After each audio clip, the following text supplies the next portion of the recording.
Bismillahirrahmanirrahim. Assalamualaikum warahmatullahi wabarakatuh. Anak-anakku sekalian yang Bapak cintai dan Bapak hormati, alhamdulillah bisa bertemu kembali dengan Bapak dalam pembelajaran pendidikan agama Islam. Untuk itu, sebelum kita mulai pembelajaran, alangkah baiknya maka kita berdoa terlebih dahulu. Berdoa kita mulai. Bismillahirrahmanirrahim. Allahumma ftah alaina hikmataka wa ansur alaina min khazaini rahmatika ya dzal jalali wal ikram. Rabbi zidni ilma wa rzuqni fahma wa amalan sholihan mutaqabbala. Amin ya rabbal alamin. Amin ya rabbal alamin. Alhamdulillah, dalam kesempatan ini Bapak bisa bertatap muka kembali dengan kalian dalam pembelajaran pendidikan agama Islam di kelas 8. Itu marilah kita bersama-sama belajar walaupun dengan pembelajaran jarak jauh, tapi tetap kita semangat, jangan pantang turun, tetap kita belajar dan terus belajar. Alhamdulillah, dalam kesempatan ini Bapak akan membahas tentang materi perkembangan Islam di masa dinasti Umayyah. Untuk penjelasannya bisa kalian lihat tayangan. Budaya Islam pada masa dinasti Bani Umayyah.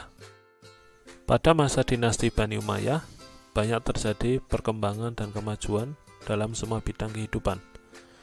Perkembangan tersebut mempengaruhi terhadap perkembangan peradaban dan kebudayaan Islam.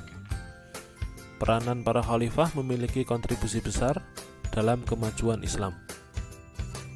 Pertama, dalam bidang administrasi pemerintahan, kekhalifahan berbentuk monarki atau kerajaan. Kemudian kekhalifahan sentralistik terdiri dari beberapa provinsi.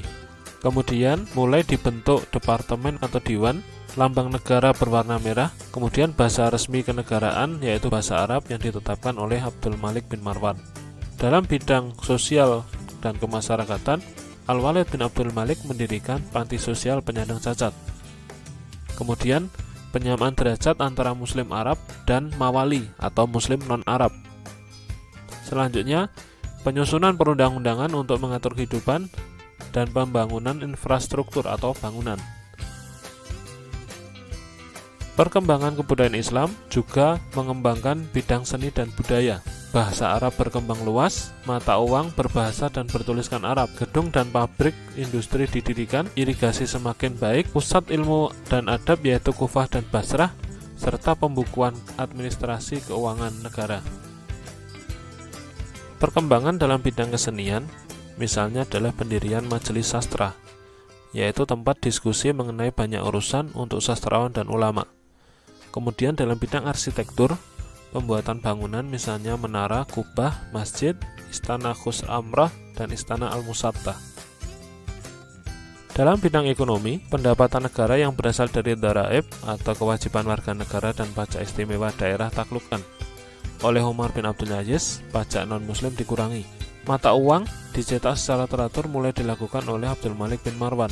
Organisasi keuangan terpusat di Baitul Mal berasal dari aset pajak tanah non-muslim.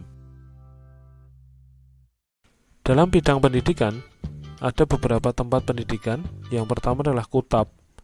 Kutab adalah tempat belajar anak-anak menulis, membaca, menghafal Al-Quran, serta pokok ajaran Islam. Setelah kutab, anak-anak akan melanjutkan ke masjid, yaitu kelanjutan dari kutab. Tingkat pertama diajar oleh guru biasa, tingkat tinggi diajar oleh ulama yang dalam ilmunya dan masyhur. Perkembangan kebudayaan Islam selanjutnya adalah pada bidang politik dan militer. Ada beberapa langkah dalam bidang politik yang dilakukan pada dinasti Umayyah. Yang pertama adalah memindahkan ibu kota dari Kufah ke Damaskus.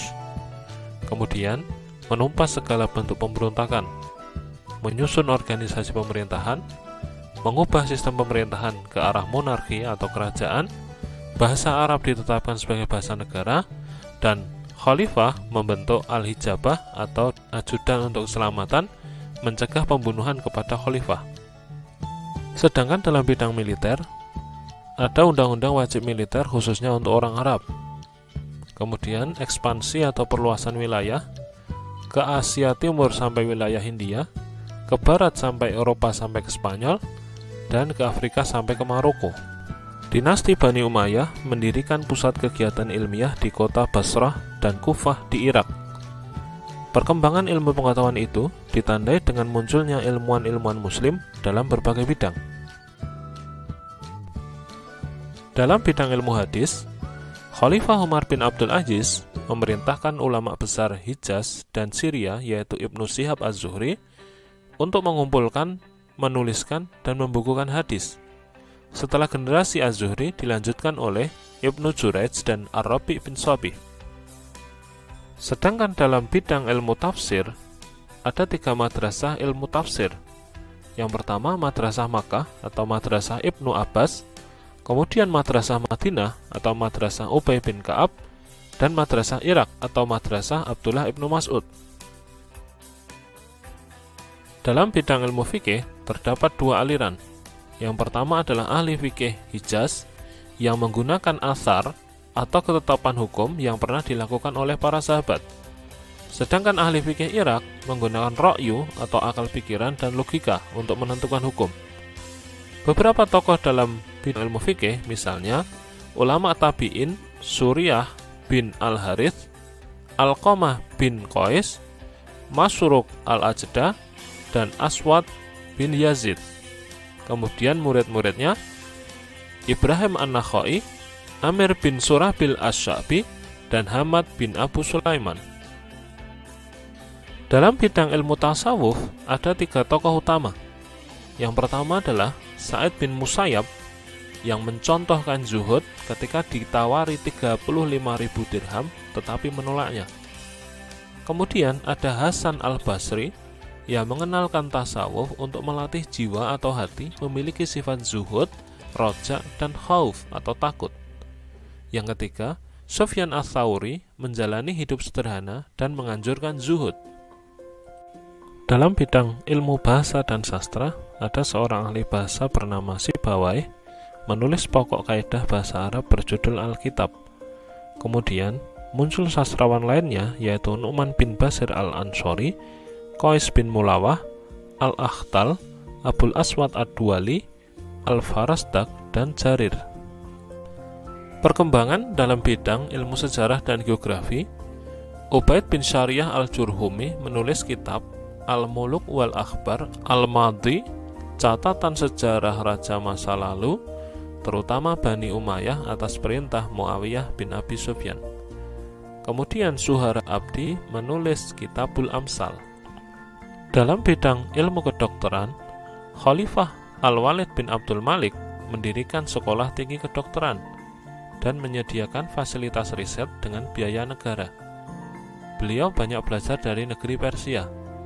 Selain itu, terjadi penerjemahan buku kedokteran yang mendukung pengembangan ilmu pengetahuan. Dalam bidang kedokteran ini pula, Harits bin Kildah dan Nazar meraih ilmu kedokteran.